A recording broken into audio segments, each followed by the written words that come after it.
Perala Chandrashekar Rao alias Shekharji. అంటే చంద్ర అనేది మీకు ఎప్పుడు పక్కకి వెళ్ళిపోయి ఓన్లీ శేఖర్ రావుగానే ఉంటారు, లేదంటే శేఖర్ జీగానే ఉంటారు. ఎందుకు అలా మారిపోయారు అసలు? 83లో వరంగల్లో నా గ్రాడ్యుయేషన్ పూర్తి కాగానే సంస్థ నన్ను ఫుల్ టైం వర్కర్గా నెల్లూరు వెళ్ళమని చెప్పింది.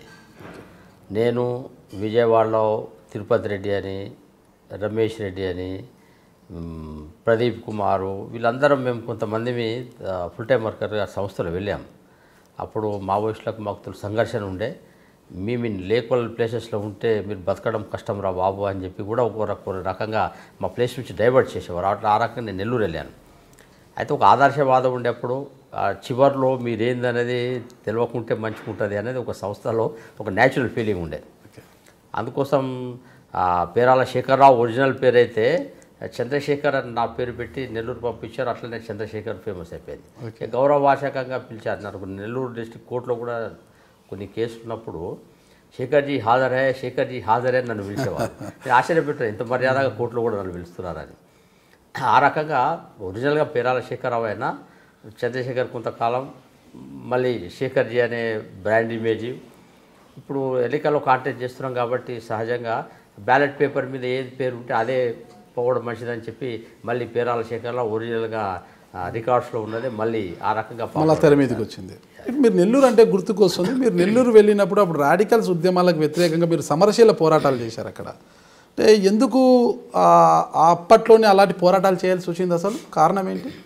నేను మొట్టమొదటి సంస్థ నెల్లూరుకు నన్ను ఫుల్ టైం వర్కర్గా చిత్తూరు, నెల్లూరు, ప్రకాశం 3 జిల్లాలకు వెళ్ళమని చెప్పింది. అప్పుడు కమ్యూనిస్ట్ పార్టీ ముఖ్యంగా సిపిఎం ఒక బలమైనటువంటి జక్కా వెంకయ్య గారు వీళ్ళందరూ చాలా బలమైనటువంటి నాయకులుగా అక్కడ ఉండే. పుచ్చలపల్లి సుందరయ్య గారి యొక్క స్వస్థనం అక్కడ చాలా పెద్ద ఒక 300 బెడెడ్ హాస్పిటల్ సిపిఎం వాళ్ళకు ఉండేది. ఒక లేబర్ మూమెంట్ కానీ, స్టూడెంట్ మూమెంట్స్ కానీ, యూత్ మూమెంట్ కానీ, పొలిటికల్ మూమెంట్ కానీ, గ్రామాల్లో బలమైనటువంటి లీడర్షిప్ కానీ వాళ్ళకు ఉండేది. సహజంగా సంఘ పరివార సంస్థలు ఇవన్నిటికీ కమ్యూనిస్టులకు ఒక రకంగా చూస్తే అది ఒక విరుద్ధమైనటువంటి సిద్ధాంతాల కింద మేము ఉన్నాం. కాబట్టి అక్కడ ఒక చాలా పెద్ద విస్తృతమైనటువంటి సంఘర్షణ సంఘ పరివార సంస్థలకు కమ్యూనిస్ట్ పార్టీ ఉద్యమాలకు మధ్యన సాగింది. ఒకవైపు ఆర్ఎస్ఎస్ నేతృత్వంలో అన్ని పొలిటికల్ పార్టీసు, ఇంకొక వైపు సిపిఎం నేతృత్వంలో ఒకటి. కాబట్టి CPM versus TDP, TDP versus Congress కాదు, సిపిఎం వర్సెస్ ఆర్ఎస్ఎస్, ఆర్ఎస్ఎస్ నేతృత్వంలో టీడీపీ కానీ కాంగ్రెస్ కానీ వీళ్ళందరూ ఉండేటోళ్ళు. చాలా గమ్మత్తైన రాజకీయ వాతావరణం నెల్లూరు గ్రామాల్లో చూశాను. కాబట్టి అప్పుడు ఇదే ఐడియాలజికల్ సంఘర్షణ విస్తృతంగా జరిగింది. ఈరోజు మేము మిగిలాము, వాళ్ళు ఎడ కనపడట్లేదు. ఎవరు కనిపించడం లేదంటారు? ఈరోజు నెల్లూరు జిల్లాలో ఎక్కడైతే నేను 80స్లో కమ్యూనిస్ట్ పార్టీ ఉద్యమాలు, కళాశాలలు ఎర్ర జెండాలు, లేబర్ మూమెంట్లో ఎర్ర జెండాలు, యూత్ మూమెంట్లో ఎర్ర జెండాలు, గ్రామాన అసలు వేరే పార్టీ వాళ్ళను ప్రవేశించనిటువంటి ఒక పట్టుదల ఇవన్నీ ఉండేది. నేను 84లో ఫస్ట్ అక్కడికి వెళ్ళాను, 90 వరకు ఉన్నాను. 2018లో ఈరోజు మనం కనుక చూస్తే నేను అప్పుడు చూసినటువంటి కమ్యూనిస్ట్ ఉద్యమాలకు ఇప్పుడు చూసినట్టు కమ్యూనిస్ట్ ఉద్యమాలకు ఆల్మోస్ట్ 100% తేడా ఉంది. ఆ తేడా ఏం గమనించవచ్చు అసలు మనం? నేను ఇంటర్మీడియట్ 78లో మొట్టమొదట సీకేఎం కాలేజ్లో చేరినప్పుడు వరవరరావు గారు మా కళాశాల సంబంధించిన తెలుగు ప్రొఫెసర్, జయశంకర్ గారు మా కాలేజ్ ప్రిన్సిపాల్ సీకేఎం కాలేజ్. చాలా దగ్గరగా ఈ కమ్యూనిస్ట్ ఐడియాలజీ సంబంధించినటువంటి ముఖ్యంగా ఎక్స్ట్రీమిస్ట్ ఐడియాలజీ, కమ్యూనిస్ట్ అంటే ఎక్స్ట్రీమిస్ట్ ఐడియాలజీ. నేను నెల్లూరులో ఉన్నప్పుడు సిపిఎం సంబంధించిన చాలామంది నాయకులను నేను చూశాను. ఎక్స్ట్రీమిస్టు ప్లస్ లెఫ్టిస్టు ఈ మూమెంట్స్ను దగ్గరగా నేను దాదాపు ఆల్మోస్ట్ ఒక 35 years 40 years నుంచి వీళ్ళందరి దగ్గర చూశాను.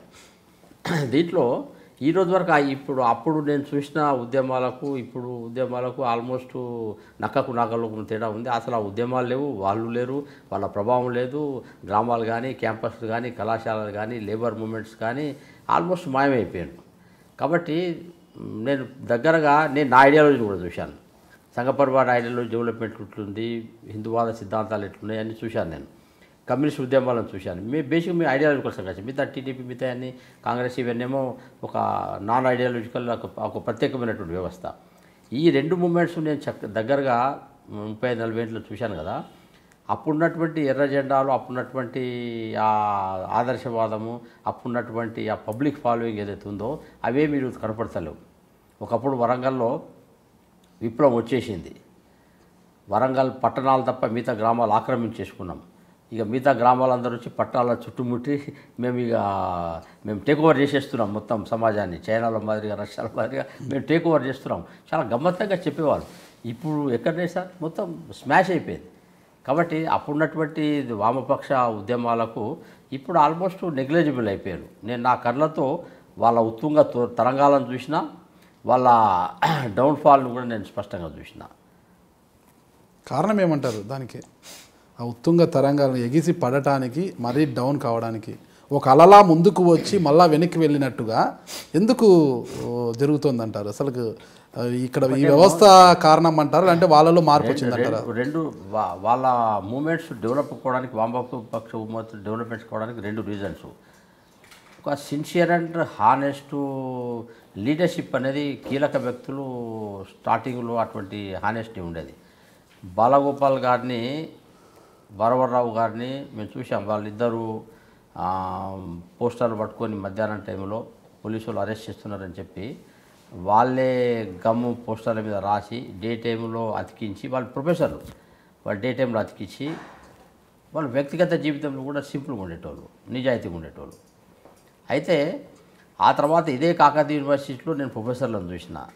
తమ స్వార్థం కోసం కులాన్ని, ఏది వామపక్ష సంబంధించినటువంటి ప్రొఫెసర్లు తమ స్వార్థం కోసం, డబ్బుల స్వార్థం కోసం, ప్రాజెక్టుల కోసము, పొజిషన్ల కోసము ఆర్గనైజేషన్ ఉపయోగించుకొని స్వార్థం ఉపయోగించుకున్న వాళ్ళు నేను చాలామంది ప్రొఫెసర్లను, కమ్యూనిస్ట్ ప్రొఫెసర్లను నేను కాకతీయ యూనివర్సిటీలో చూశాను. కాబట్టి ఆ తర్వాత పుచ్చలపల్లి సుందరయ్య గారు, జక్కా వెంకయ్య గారు అన్నటువంటి ఆదర్శవాదాన్ని చూశా. ఆ తర్వాత వచ్చినటువంటి సిఐటియు నాయకులు, లేకుంటే లేబర్ మూమెంట్స్ ఉన్నటువంటి కమ్యూనిస్ట్ నాయకులు వాళ్ళందరూ చూశా. విస్తృతంగా వసూలు చేసి సంపాదించుకున్నాను. మదనపల్లిలో ఒక కమ్యూనిస్ట్ నాయకుని చూశాను నేను. అతనికి ఒక 70 రిక్షాలు ఉండేది. ఒక్కొక్క రిక్షా మీద Kranti number 1, Kranti number 2, Kranti number 3 అని క్రాంతి నెంబర్ 70 దాకా రిక్షాలు ఉండేవి. ఇదేం క్రాంతి? విప్లవం ఒక మీనింగ్ వేరు. నువ్వు రిక్షా మీద క్రాంతి అని రాసుకొని డైలీ వసూలు చేసుకుంటావు, ఇదే కమ్యూనిస్ట్ ఉద్యమం అన్న నేను. అంటే నేను ఆ తర్వాత కూరగాయల మార్కెట్లో ఒక ఆయన నాయకుడిని చూశాను నేను. వసూలే కార్యక్రమం. కాబట్టి జక్కా వెంకయ్య గారికి, పుచ్చలపల్లి సుందరయ్య గారికి, వరవరరావు గారికి, బాలగోపాల్ గారికి ఆ తర్వాత వచ్చిన లీడర్షిప్ ఉన్నటువంటి తేడా టోటల్ డిపెండ్. బిహేవియర్లో తేడా ఉంది, వ్యవహారంలో తేడా ఉంది, ఆదర్శవాదంలో తేడా ఉంది, హానెస్టీలో తేడా ఉంది, నిజాయితీలో తేడా ఉంది, కమిట్మెంట్లో తేడా ఉంది. టోటల్ డిఫరెన్స్ వచ్చింది. కాబట్టి లీడర్షిప్ పెట్టుకుంటే కింద స్థాయిల క్యాడర్ కూడా అట్లే డైవర్ట్ అయిపోయారు. ఇంకొకటి అర్థం, ముఖ్యమైన కారణం ఏంటంటే ఈ కమ్యూనిజం విఫలం కావడంలో విదేశీ, ముఖ్యంగా అమెరికా కానీ ఫారిన్ ఏజెన్సీస్ మన దేశంలో రకరకాల ఉద్యమాల్లో వాళ్ళదంటూ ఒక స్ట్రాటజీ, వాళ్ళదంటూ ఒక కీలక పాత్ర ఉంటుంది. కులం అనొక ఆయుధాన్ని ప్రయోగించి కమ్యూనిస్ట్ ఉద్యమాలను కుప్పగూల్చింది చర్చి. ఇప్పటికి వాళ్ళకి అర్థమైందో లేదో నాకు తెలియదు. అదే హిందుత్వవాద సిద్ధాంతాలని, సంఘ పరివార సంస్థలు కూడా ఇదే కులాన్ని ఉపయోగించి మమ్మల్ని కూడా డౌన్ఫాల్ చేయడం కోసము ఇదే చర్చివాద సిద్ధాంతాలు కానీ, లేకుంటే సిఏఏ కానీ రకరకాల ప్రయత్నం చేశారు. అయితే మేము తట్టుకున్నాం. హిందూవాద సిద్ధాంతం, జాతీయవాద సిద్ధాంతం, అభివృద్ధి, సిన్సియర్ లీడర్షిప్ అనే పేరు మీద మేము ఈ కుట్రలన్నింటినీ తట్టుకొని still we are in the dominate position of the society. మేము డే బై డే పెరిగి ఈరోజు ఇంకా అత్యంత ప్రపంచాన్ని ప్రభావితం చేయగలిగినటువంటి స్థితిలో మేము ఆ మూమెంట్స్ మేము డెవలప్ చేసుకున్నాం. అవి కుప్పకూలినాయి.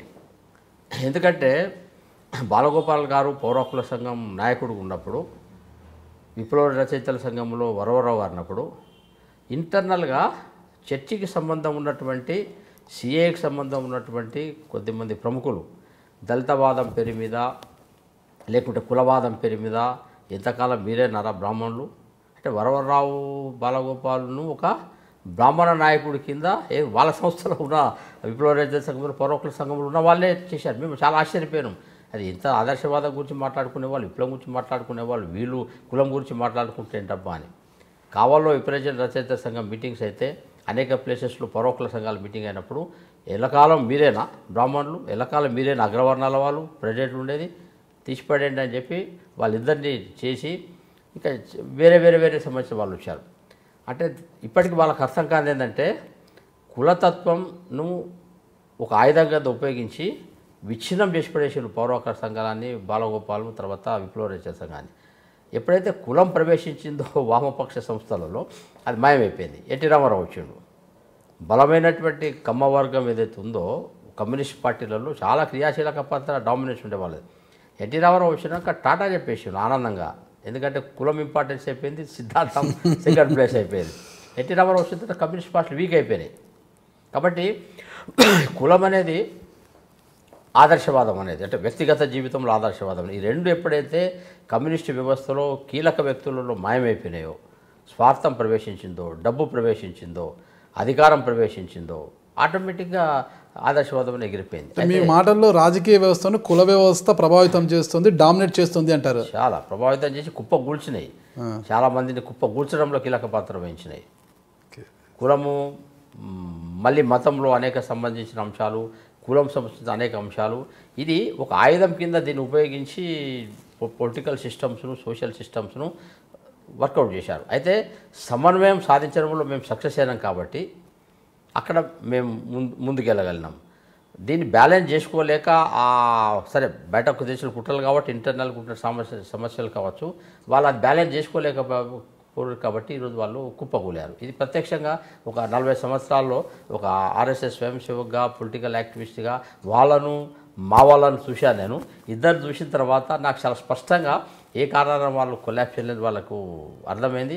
అయితే ఇప్పటికీ చర్చి లేకుంటే సామ్రాజ్యవాదము, అమెరికాకి సంబంధించిన సిస్టమ్స్, వాళ్ళ ఎన్జిఓస్, వాళ్ళ ఫండింగు, ఇవన్నీ వాళ్ళ వ్యవస్థల్ని కుప్పకూల్చేదని వాళ్ళకు కూడా అర్థమైందో లేదో నాకు అర్థం కాదు.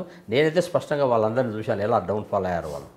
మీరు చూస్తున్నారు ఐ డ్రీమ్ న్యూస్ని. మీరు చూస్తున్నది ఐ డ్రీమ్ న్యూస్. అంటే కళలని నిజం చేస్తూ ప్రజలకి నిజాలని కళల ద్వారా తీసుకొచ్చే ఐ డ్రీమ్కి మై బెస్ట్ విషెస్. మీరు చూస్తున్నది ఐ డ్రీమ్ న్యూస్. మీరు చూస్తున్నారు I dream channel. For more videos please subscribe I dream. మరిన్ని వీడియోల కోసం ఐ డ్రీమ్ని సబ్స్క్రైబ్ చేయండి. Please subscribe I dream. And I'm very much satisfied with the way interview went on. Kindly subscribe to I Dream. For more videos, subscribe to I Dream. And loads of fun entertainment and content.